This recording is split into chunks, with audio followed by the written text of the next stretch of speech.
C'est toujours un honneur de vous savoir brancher sur nos antennes. La RTLC3, à travers ce magazine, l'invité de la 3 reçoit pour vous ce soir Monsieur Bissidi Tshilombo Landry, qui est le secrétaire permanent de la CNC ALPC.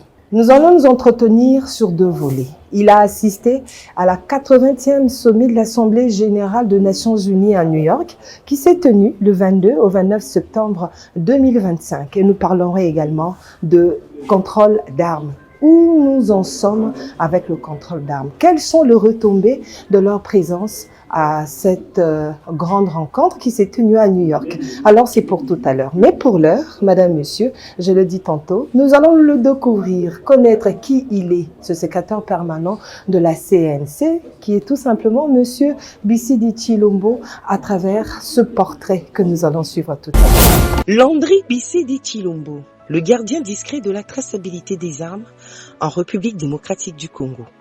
Dans les coulisses du ministère de l'Intérieur de la RDC, un homme incarne la rigueur, la discrétion et la vigilance. Landry Bissidi Tshilombo, puisque c'est de lui qu'il s'agit, secrétaire permanent de la Commission nationale de contrôle des armes légères de petit calibre et de réduction de violences armées en sigle CNC ALPC. Il est l'un des visages le plus respectés de la lutte contre la prolifération des armes non enregistrées. Une arme qui circule sans être identifiée, c'est une bombe invisible. Mon travail, c'est rendre cette arme traçable et évitable, dit-il. De père kassaïen et de mère né Congo, Landry Bissidi Tshilombo est polyglotte de son état, entrepreneur diplômé en sciences commerciales de la Haute École de Commerce de Kinshasa, expert en management et entrepreneuriat, expert en marquage, traçage et profilage d'armes légères et petits calibres, expert enquêteur sur le trafic d'armes à feu, expert en élaboration suivi et évaluation de projets. Après une longue carrière de gestionnaire et entrepreneur à l'étranger et en République démocratique du Congo de 2001 en 2019, c'est d'ailleurs en 2019 que Landry Bissidi Tshilombo est recruté et engagé en 2020 au poste de mobilisation de ressources. Et en 2021, il devient directeur administratif et financier. En 2022, il est secrétaire permanent d'intérim et en 2023, secrétaire permanent confirmé et le point focal de la RDC en matière des ALPC aux Nations Unies. Landry Bissidi Tshilombo est sportif et promoteur d'une académie de sport pour jeunes pratiquants des arts martiaux et leader d'opinion de masse à la tête de la dynamique Landry Bissidi Tshilombo, DLBT en sigle. Depuis sa confirmation au poste de secrétaire permanent de la CNC ALPC en 2023, Landry Bissidi a réalisé plusieurs grandes actualités, notamment le paiement du personnel de la CNC ALPC qui n'était pas rémunéré 16 ans après l'installation de la structure. La rédaction du rapport confidentiel sur la gestion des stocks d'armes en RDC qui a confirmé la levée d'embargo selon la résolution 2666 et 2667 du Conseil de sécurité des Nations Unies. La tenue du Conseil de ministres de Rexa en 2023, l'installation de l'antenne provinciale et le lancement des opérations de marquage dans la province de Lualaba. La tenue de la toute première conférence régionale sur la circulation illicite des ALPC dans la région de Grand Lac. Les dépôts des instruments de ratification de la Convention sur le trafic des armes dans la région de la CEAC, la Convention de Kinshasa. La Convention de Kinshasa évoquée à la 80e session de l'Assemblée générale des Nations unies tenue à New York du 22 au 29 septembre 2025 dernier. C'est là la grande satisfaction du chef de l'État, Félix-Antoine Tshisekedi Tshilombo. Landry Bissidi Tshilombo, un patriote et un homme de paix pour la RDC. Nous sommes de retour, madame, messieurs. Vous venez là de suivre le portrait de notre invité. Donc, permettez-moi quand même de respecter l'usage de la salutation. Bonjour, monsieur Bissidi Tshilombo Landry. Bonjour, madame. Secrétaire permanent du CNC ALPC. Je pense que cette fois-ci, je n'ai pas massacré. Qui veut justement dire Commission nationale de contrôle des armes légères et de petit calibre, des réductions de la violence armée. Ouais. Vous allez bien? Très bien, et vous? Dieu fait grâce. Alors, juste après votre portrait, la question est de savoir, avez-vous une devise, une philosophie après ce grand parcours pour dire qu'on a pris juste une partie de votre parcours juste à arriver à la tête de la CNC? La petite devise serait « ne jamais s'arrêter ». Tout simplement. Tout simplement. Vous avez été à la 80e session de l'Assemblée générale à New York qui s'est tenue du 22 au 29 septembre. Quelle a été la raison de votre présence là-bas? Merci madame. Nous savons bien que c'était une période où les chefs d'État ou les représentants du gouvernement prennent parole aux Nations Unies.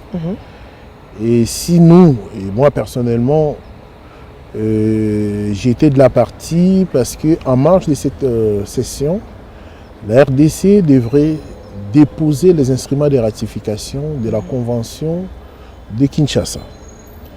Donc, étant donné que cette convention parle des armes légères et des petits calibres et de toutes les pièces qui peuvent servir à l'assemblage, à la réparation des armes, donc, il était important que nous, étant techniciens en cette matière, que nous soyons présents.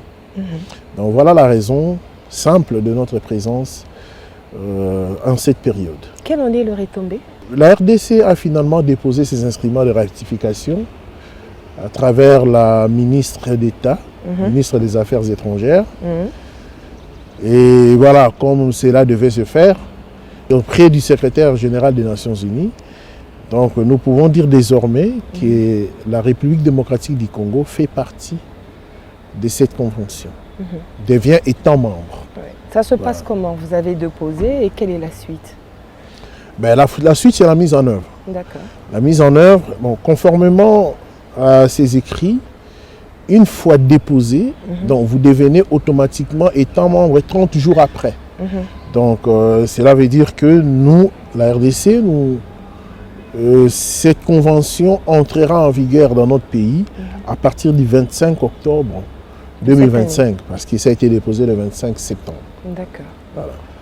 Ça se passe comment? Vous êtes le seul pays ou bien vous travaillerez avec des pays voisins à la petite histoire?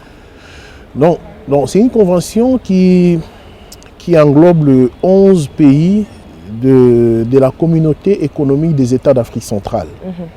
Donc, la RDC est le 9e pays à ratifier ou à déposer des instruments de ratification. Donc, c'est toute une région de la communauté économique de l'Afrique centrale qui est impliquée. Y a-t-il des obligations pour cette convention que la RDC doit remplir? Bien sûr, il y a plein d'obligations. Ratifier une convention, c'est une lourde charge. C'est-à-dire vous vous mettez d'accord à mettre en œuvre toutes ces lois, à mettre en œuvre tous ces écrits. Donc, en matière des armes légères de petits calibres, donc, il y a le contrôle des armes conformément à ces écrits que la RDC est obligée de commencer à faire. Il y a la gestion des armes légères de petits calibres que la RDC est obligée à commencer à mettre en œuvre. D'accord. Et pourquoi maintenant? Pourquoi cette sensibilisation? Pourquoi cette motivation en fait? C'est la vision du chef de l'État par rapport à sa façon de voir les choses. Vouloir qu'il y a des choses qu'on ne peut pas faire seul, qu'il faut faire en communauté. Donc, cette fois-ci, on veut gérer des armes, on veut contrôler les armes, on veut que tout cela soit ensemble avec les États d'Afrique centrale. Pourquoi l'intitulé ratification de Kinshasa? La convention de Kinshasa, c'est tout simplement parce que ça a été élaboré ici. Voilà. Mais normalement, c'est une convention de toute la communauté économique des États d'Afrique centrale. Mais aussi, comme ça a été élaboré ici à Kinshasa, d'où ces surnoms. Il y a une convention qui vient d'être adoptée, c'est ça? Ratifiée. Oui. Ratifiée, c'est qu'on peut dire. Y a-t-il un pont avec tout ce que nous sommes en train de vivre ici avec le contrôle d'armes? Ça va faire avancer les choses? Ou alors, en soi, cette convention parle de marquage.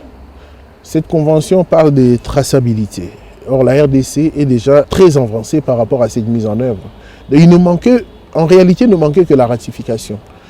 Mais il y a beaucoup de points qui sont inscrits dans cette loi que la RDC met déjà en œuvre. Parce que ce n'est pas la première convention qu'on a ratifiée. Il y a les protocoles de Nairobi qui aussi parlent pas mal de grandes choses, mais sauf que cette convention, elle est si spécifique et elle est contraignante par rapport à d'autres instruments. Mais la mise en œuvre ne nous posera pas assez de problèmes. Et il y a une chose encore qui est très importante, c'est notre loi nationale. Parce que c'est une convention, c'est une loi. D'ailleurs, chez nous, même ça a été adopté au niveau du Parlement, au niveau de 2 chambres, avant que le président de la République la promulgue. Donc, c'est-à-dire, c'est une loi, mais qui, à un certain moment, doit correspondre à votre loi nationale. Raison pour laquelle le vice-premier ministre, ministre de l'Intérieur, maître Jacquemaine Chabani, a mis en place une équipe pour élaborer ou pour préparer un projet de loi qui correspondra à cette convention. Pour dire que cette convention apportera de l'impact au contrôle d'armes. Oui, cette convention, elle est très importante. Ça nous obligera à beaucoup de choses. Par exemple, à des contrôles ou à des opérations conjointes avec d'autres pays frontaliers. Et à ces moments-là, on n'aura pas assez de contradictions par rapport à la mise en œuvre, par rapport aux opérations. Parce que vous avez des textes qui disent la même chose, que ce soit chez nous, que ce soit sur le voisin. D'accord. Donc, je peux donner un exemple. Nous voulons contrôler les trafics d'armes ou les armes ou les pièces qui peuvent composer une arme à la frontière entre nous et Brazzaville, disons.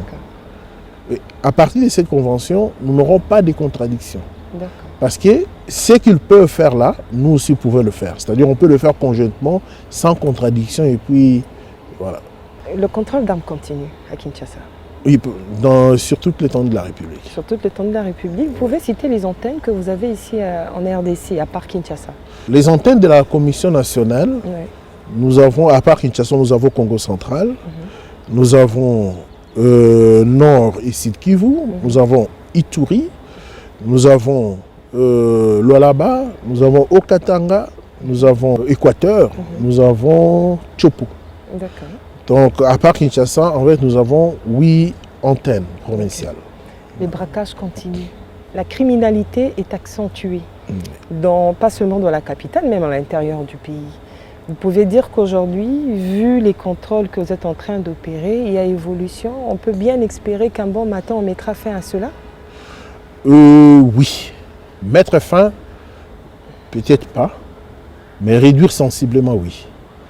Parce que tout ce que nous voyons, nous ne voyons que ce qui est visible, mais ces contrôles empêchent beaucoup de choses.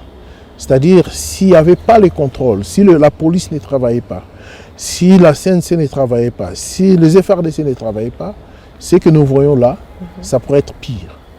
Oui, donc c'est ça aussi, hein, c'est que le loi ou les opérations, les avantages des opérations, c'est pas seulement ce que nous voyons, mais ce que nous évitons. C'est ça la responsabilité du gouvernement d'abord. C'est la prévention. On prévient beaucoup de choses, ce qui fait que il y a quand même des échappatoires. Même là, ce n'est pas seulement ici en RDC, même dans les pays développés, dans les pays où la sécurité est plus que nous, il y a toujours des braquages, il y a toujours des assassinats, il y a des vols à main armée. Si le gouvernement ne travaille pas, en tout cas, je peux vous garantir, étant expert en cette matière, ce que nous voyons, ça pourrait être pire. C'est pire que ça. Vous dites que ça serait pire parce qu'aujourd'hui, les criminels n'ont pas peur. Ils opèrent même la journée. Oui, mais ça pourrait être pire. Pire? Mais ils ont peur parce qu'on les arrête. D'accord. Ils arrêtent parce qu'ils fuient, ils se cachent. S'ils n'auraient pas peur, ils opéreraient peut-être sans se cacher. Et ce que vous voyez, je vous le répète, si on n'était pas au four et au moulin, on pourrait vivre pire. Du fait que nous sommes encore en train de traverser cette crise de criminalité, des inciviques à travers la capitale et dans le pays, je pense peut-être, est-ce que cela ne pourra pas apporter un petit souci au niveau de l'ONU à notre sujet, la RDC? Non. Et pourquoi vous l'appelez crise? Non. Ce n'est pas une crise, c'est une situation que nous déplorons, mais c'est une situation normale, ce n'est pas une crise. D'accord. Parce que ce que nous vivons ici, on le vit aux États-Unis, on le vit en France, on le vit en Belgique, on le vit partout. Ce n'est pas une crise sécuritaire. D'accord. Donc, ce qu'on peut appeler soi-disant crise sécuritaire, par exemple, c'est ce qui se passe à l'Est. D'accord. Ben, le braquage, en soi, ce n'est pas une crise sécuritaire. Aujourd'hui, on peut dire que le contrôle d'armes, c'est une garantie. Les contrôles d'armes nous servent à réduire sensiblement la circulation illicite des armes légères et des petits calibres. C'est-à-dire? C'est-à-dire, nous faisons en sorte que les armes ne soient pas entre les mains de personnes non autorisées. Mais on en trouve toujours. Oui, vous en trouvez toujours. Oui. On en trouve, Oui. mais on n'en trouve pas assez. Parce que nous travaillons. Nous arrêtons des gens. Vous êtes arrivé à statuer pour dire qu'on n'en trouve plus assez comme avant? Non, on en trouve, mais on n'en trouve pas comme on devait l'en trouver si on ne travaillait pas. Et c'est un pays immense. Avec la superficie que nous avons, ce n'est pas facile. Donc, c'est-à-dire qu'il y a quand même les trafics, ça on les reconnaît. Vous trouverez même parmi ces criminels-là, il y a des armes, quelques armes qui proviennent de nos stocks, des stocks nationaux. C'est-à-dire ce sont des armes qui appartiennent à la police ou qui appartiennent à l'armée. Mais ce qui sortait avant et ce qui sort maintenant, ce n'est plus la même chose. C'est-à-dire ils savent que une fois mon arme qui est marquée et enregistrée se trouve dehors et on l'attrape, on sait facilement voir le dernier utilisateur légal. Donc c'est par lui qu'on va déjà commencer à poser la question. Par rapport à cela, ben, on ne fait plus sortir assez d'armes. Sauf que les armes qu'on trouve qui peuvent appartenir à l'État, ça peut être une arme volée. D'accord. Une arme de l'État, mais volée. Comment savoir que c'est une arme volée? Justement, par rapport à nos services, voilà. Nous avons une base de données que la CNC gère. Donc, nous avons une fois une arme marquée, que ce soit l'arme de la police, que ce soit l'arme des FARDC, c'est-à-dire là des armes organiques qui appartiennent à l'État, que ce soit l'arme des civils, nous avons déjà, une fois répertorié, on peut facilement retracer cette arme. Donc si ça a été volé, il y a des armes qui sont signalées au niveau de nos forces de défense et sécurité. Si c'est volé, on sait que c'est volé. Si ce n'est pas volé et que la personne, et que cette arme n'a jamais été déclarée volée, on sait aller trouver le dernier utilisateur légal que l'armée ou la police a donné cette arme. Et on ne l'a jamais déclaré et on le trouve dehors dans un site de criminalité. On sait facilement aller demander le dernier utilisateur légal. Voilà. J'ai une arme. Je voudrais à tout prix passer à un contrôle. Par où commencer? Déjà que je n'ai pas de permis. Je ne sais pas si ici à Kinshasa on est en train de remettre de permis. Déjà, comment est-ce que vous pouvez posséder une arme sans permis? Je l'ai acheté.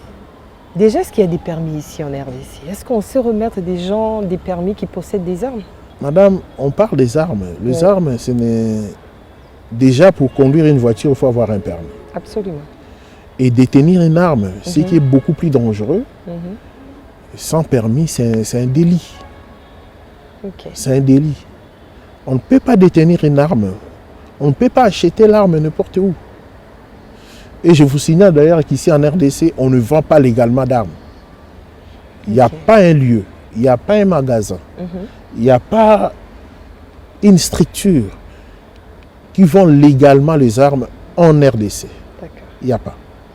Donc c'est-à-dire, tout celui qui achète une arme sur l'étendue de la RDC, il le fait illégalement. Frauduleusement en tout cas. Il le fait frauduleusement, il le fait illégalement et il est poursuivable. D'ailleurs, c'est pour cela l'importance d'ailleurs des contrôles parce que avant, on remettait des permis de port d'armes sans contrôle des armes, sans pour autant voir l'arme. Et le vice-premier ministre, le ministre de l'Intérieur, a instauré un système qu'on ne peut pas donner un permis de port d'armes sans pour autant cette arme soit vue, soit contrôlée, soit retraçable. Vous comprenez? Donc c'est-à-dire en ce moment-là, quand nous convoquons le détenteur, nous voyons qu'il y a des gens qui avaient déjà des permis de port d'armes, mais avec des armes de l'État. Une arme marquée PN ou une arme marquée FA. Une arme déjà qui appartenait à l'État, mais on ne sait pas par quel miracle que le détenteur l'a eu. Et il a aussi un permis de port. Mais à partir de ces contrôles, nous régularisons tout ça. Dans ce contrôle d'armes, y a-t-il des intouchables ou c'est tout le monde qui est concerné? Non, nous sommes tous égaux devant la loi. D'accord. Nous sommes tous égaux devant la loi. Madame, il faut savoir que ici nous parlons de la sécurité de tous. Détenir une arme peut être une protection pour soi, mais ça peut aussi être un danger pour soi-même. Soi-même et puis tout l'entourage. Donc il n'y a pas d'intouchable par rapport à l'autorisation des ports d'armes. Tout le monde est obligé. Tout le monde sauf personne. C'est quoi le scénario lorsqu'on arrive à la CNC pour se faire contrôler, pour savoir si vous avez une arme légale ou illégale? Bon, déjà, quand on arrive, vous avez une arme. Admettons, vous avez déjà un permis de port. On peut bien aussi le dire en lingala pour que tout le monde puisse bien écouter. Aux en arme, aux en permis. L'État a payé ça au Ningisa et aux en permis. Oye nango, oye na mikanda nyonso ya mundu kinayo, na mundu ki yango pour moment personnel. Et puis na yo mutu. Il faut pas envoyer non délégué kotinda non non délégué. Il faut y en a yo ministre, gouverneur, bourgmestre, général, Congolais nyonso. Congolais nyonso ayeye moko na mundu kinayo na mikano nyonso ya zana yango. Parce que baka ezebele. Mususu abika zana permis de port d'armes. Otali mukando ba pesa ye eza tenant lieu à enregistrement. Et ben on peut ça peut-être dans 1996, 97, 98. Ah bon? 99, 2000.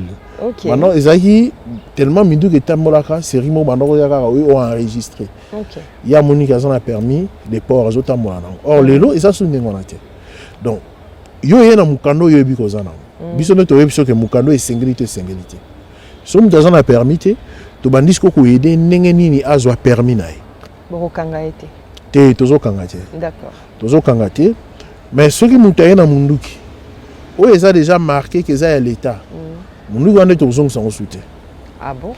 Tozong sango soute. Ato bombi yango lelo to mukoka ka esenga. Soko bombi c'est-à-dire qu'on utilise en côté. Parce que ça sert à rien, aux en a permis des ports, aux en a munduki mais tu ne sais pas l'utiliser. Ça sert à rien. Yobi ke non kuna te pour so ba moni on ba kangango na tika na mo tika na mo sa la ngote. Donc ata aux a devant un danger au salé la ngote. Parce que devant un danger au salé la ngote tu te sauves peut-être. Mais so mundu ke beti ba so ba mundu ke beti. Et to Hollande to mona ke aux a dans le aux a na meba. OK. Donc le mieux serait peut-être maintenant là mutaye nango to tali to bi ke non oyo non il fallait pas aux nango to tika li nango. Biso salut les hommes ça na biso le reste est européen sur l'autorité ba luko ba ça biso to retenir et puis to salir rapport ceux qui ont mikanda te to aider nini ni bazora mikanda on a permis à na 4 si bien c'est quel genre de mikanda à la fin pour souka mikanda n'est permis de port d'armes n'a pas ça permis de port d'armes selon la loi qui est en vigueur la loi 035 de 1985 seul le président de la République qui a le pouvoir. Il y a le bâti songolo dans le monde parce qu'il est interdit à tout citoyen qui n'est pas des services de défense et sécurité de détenir une arme. C'est le président de la République qui a ses pouvoirs. Et là, il peut les léguer. Et présentement, le seul qui a le droit dont le président a légué, c'est les ministres ayant dans ses prérogatives l'intérieur et la sécurité. D'accord. Ouais.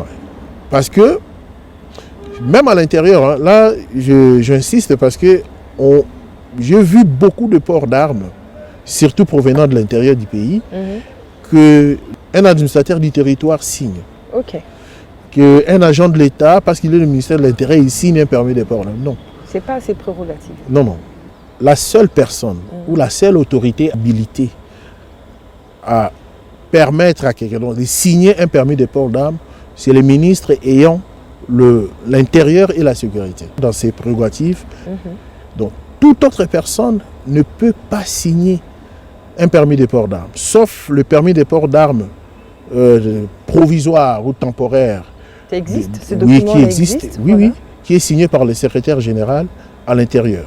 Donc ce sont des permis de port d'armes des étrangers Ils viennent temporairement pour quelques jours. Ok. Là, c'est le ministre, le secrétaire général. Mais pour toutes les armes qui circulent, c'est le vice-premier ministre, ministre de l'Intérieur, qui signe le permis de port d'armes. D'accord. Donc, à l'intérieur, j'ai vu ces documents signés par un administrateur du territoire, Ok. signés par une autorité locale, mais ça n'existait pas. Tous ceux qui détiennent ces genres de documents doivent savoir qu'ils sont dans l'illégalité. D'accord. Et une fois trouvés au cours d'un contrôle, ils seront poursuivables. Poursuivable pour avoir... C'était peut-être dans l'ignorance. Bon. Peut-être. Nul n'est censé ignorer la loi. Voilà, c'est ça. J'aimerais, est-ce que Nalingana, ou Mekako, expliquer le pourquoi de votre présence à New York, pour que la population quinoise comprenne en paix. Ok. Biso na New York, tokendaki, tozaki na bato bazalaki elongo na président. Pourquoi? Parce que il a fallu na mboka na biso tokende kondima ete na Nations Unies tondima ete eza na convention moko esalama awa na mibeko moko totia awa mpona koréguler bien gérer ba armes légères et de petit calibre na ba composantes na ba pièces nango parce que wana eza spécificité ya convention de Kinshasa. Ok. Ezoloba ka minduki te mais ezoloba ata ba pièce nango pièce oyo go servir que basangise comme su munduki muso asika. Ok. Parce que mutarozo a 8 pièces a plus que asali munduki mususu. Donc convention wana au Congo endima ete ezali na posa esalela ngo ekomi désormais prête. Elobi ke to banda ko saela ngo. Yango nde biso tokendaki tokei ngai na cérémonie nazalaki ngai na ministre ya affaires étrangères. Donc, on a coupé dans les Nations Unies auprès du représentant du secrétaire général pour nous dire que Banda Lelo, Congo Bandosala Mibeko, Nyon sont en akati. Et puis, dans l'instrument, le président a commis que Congo est violé à la disposition Nyon sont en akati à la convention. Il y a un peu en bref présence Nabiso na New York dans la période où Bakundi Bazouaka Maloba dans les Nations Unies. Un message pour la population quinoise, o batamina nuna ba minduki na bango. Bazo ba koya nango. Message est en deux volets. Ouais. Il y a liboso ko bisana no bato nyonso bazana minduki. Et kozana nango tinate e ba contrôle les okoma lisusu ya roluka na bandako kete ko kuto na munduki. Ezala malamu mingi lelo. Toko évoluer tina niveau wana de porte à porte contrôle. En tout cas, tu peux utiliser l'information pour que c'est faisable. C'est faisable. D'accord. C'est faisable parce que tu as un répertoire. Okay. Bien que tu as une base de données, et comme le roi de mais Zalaga déjà, monsieur Zagi a manuscrit. Et Zalagi déjà. Tu as aussi, na bandeko to sola na bango to tel boye, papa na Zalaga chasseur, azana munduki. Papa Koufa. Munduki a un héritage. Hérita arme. Mais ce qui est hérité qui a se présenter comme ça tu aider à comment à zanasuna bâti. D'accord. Donc message à liboso batane ngona. On est na mundu ki na ndako. Et que papa tikaki. OK papa zalaki soda atika na ndako. Eza yote mundu ki ba hérita ngona ngona te. D'accord. Yaka ko zongisa yango po ozana bâti. Ya mibale za na population. Tu as dit que tout le monde a un braquage dans les autres. Le gouvernement a dit que service union de défense et sécurité et ont pour bundisa ba criminel wana nyos. Et puis nous avons garantir que makambo to zomona ekosila. Ba mona yango te comme mode de vie na biso ya sika ke okolamuka braquage kozala. Tozo rolandela bango et ça na batu musu tozo kokanga bango avant même ba commettre ba forfait. Donc population a se rassurer que ba misala ezo sala makasi pour ko bundisa ba criminel onyoso o bazo sala minduki. D'accord. Koya awana CNC. Akoya na document ni. Oyenoka na arme na yo se présenter identité na yo ça suffit. Aya document nyonso azana ngo o eza lié na arme. Biso soto oyebisa ini nezangi. Soki azana document ngote. Soit un document on t'a na volonté on moni mutu so aye nango déjà. Moi mo bangi eza nazana arme na ebité soki na comité. Bon déjà ko zana arme soit azana mikanda ta ya nango te. abenga biso. Ok. Abenga biso parce que elle a zoya nango ataza na volonté ko ya nango so akute na likam na nzela bakangi nango akokwea. D'accord. Parce que pour kwea te abengi biso bandeko bele basali yango tozi ba arme be na bandako batu. Bandeko babengi biso avec non papa azalaki un fonctionnaire azalaki na munduki na ndako akufa ezali ya. Tokei totindi ba service te ezu yango. Donc wana ne leki malamu koleka. Ko bomba yango eza nango tina te po otika kosela yango te po mukolo ko osela yango mukolo l'état otia maboko. Aujourd'hui ba service CNC ALPC travaille avec quel service? La CNC ALPC ezali structure gouvernementale de coordination des opérations. La mise en œuvre, tous en bateau nyonso, tous en la justice militaire, tous en la police comme je viens de le dire tantôt, et tous en la service nyonso à défense et sécurité. Et il y a des experts qui sont à la CNCLPC pour la mise en œuvre. C'est une garantie d'avoir une arme tracée? Non. La loi déjà nous dit que et c'est na l'État, soit la police, ndia kenge la biso. Cause en mundu qui est exception. Ce n'est pas la règle en fait, c'est exception. Mais normalement, un individu s'est dit que les pour la sécurité n'est pas individuel, peut-être. Oui, mais il s'est dit, mais la récité qu'ils ont droit.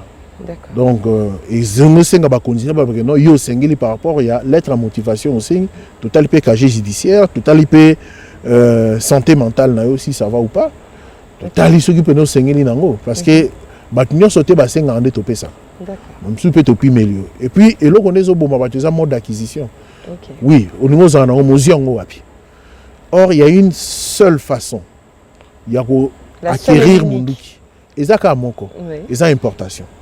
Parce que ici à l'intérieur, on ne vend pas d'armes légalement. On ne s'assomme pas policier, assomme on a mouillé bien ça receleur. On ne s'assomme en affaire de on ne s'assomme pas mouninga boy. Et ça illégal. Donc mundu qui peut côté na Congo, et ça a permis d'importation signé aussi seulement par le vice-premier ministre, ministre de l'Intérieur. Les ministres qui n'ont pas le temps. Ba garde du corps na bango ba koyi ko akoko délégué bango pona. Te garde du corps na yé azana droit aux mundu qui est patron na été. Parce que na BS na bulletin de service na ba tieli mundu qui wana te.